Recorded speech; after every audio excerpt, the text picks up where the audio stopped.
Ustadz, afdal mana ke Yaman menggunakan travel dijemput orang yang kita kenal, menggunakan travel atau menjemput orang yang kita kenal? Afwan dulu Ustadz, ke Yamannya dengan apa? Barakallahu fiik Ustadz.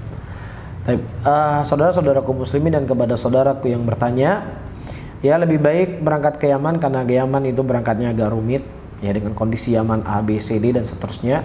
Jadi ikutlah ya rombongan yang memang di sana ya telah diketahui sebagai penuntut ilmu di negeri Yaman dan memang mengurusi bagian-bagian hal yang seperti ini. Tetapi para hadirin dan hadirat, saya mengingatkan teman-teman yang pergi ke Yaman ya, pertama dia minta izin dengan orang tuanya ya, karena ini kondisi Yaman tidaklah seperti kondisi di negeri-negeri yang lain, mungkin kondisinya masih berperang ya. Minta izin dengan orang tua, minta doa dari orang tua, minta keridhaan dari orang tua ya, karena ini hal yang penting. Terlebih kondisi-kondisi yang kadang namanya orang tua nanti nonton berita, lihat berita, nonton TV dan lain sebagainya, lihat Yaman perang dan lain sebagainya, takutnya dikhawatirkan dia akan berpikiran dengan kondisi anaknya. Yang kedua, pastikan keamanan ya. Kalau memang negara Indonesia, pemerintah Indonesia memberikan izin warga negaranya untuk berangkat ke negeri Yaman, silakan dia berangkat.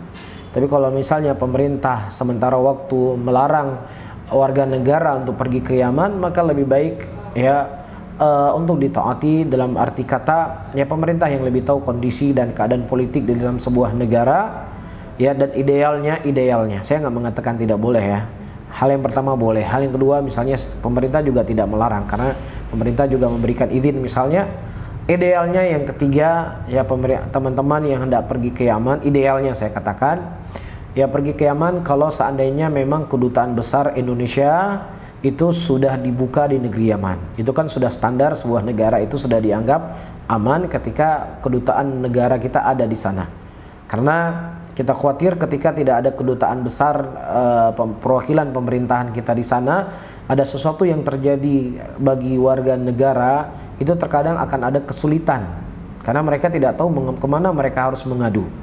Ya, dan subhanallah beberapa tahun yang lalu ketika terjadi perang, awal perang terjadi di Yaman dan masih ada kedutaan besar Indonesia, kita melihat bagaimana pemerintah sangat perhatian dengan warga negara yang ada di Yaman. Saya ingat sekali mereka diberikan tiket gratis pulang dari Yaman ke Indonesia, bahkan dari Jakarta itu diberikan juga tiket gratis ke rumahnya masing-masing. Jadi ada tempat yang bisa kita lapor dengan kondisi, dan kita ketahui pemerintah sangat perhatian intent dengan warga negara yang berada di negeri-negeri di mana saja. Saya rasa demikian pemerintah insya Allah. Namun ya itu idealnya berangkat ke Yaman kalau kedutaan besar Indonesia sudah ada di sana. Dan setahu saya sampai hari ini kedutaan besar Indonesia belum ada di negeri Yaman semenjak terjadi peperangan. Ini idealnya. Tapi kalau seandainya yang pertama, yang kedua sudah terpenuhi, antum sudah yakin, ya bismillah tawakal ala Allah.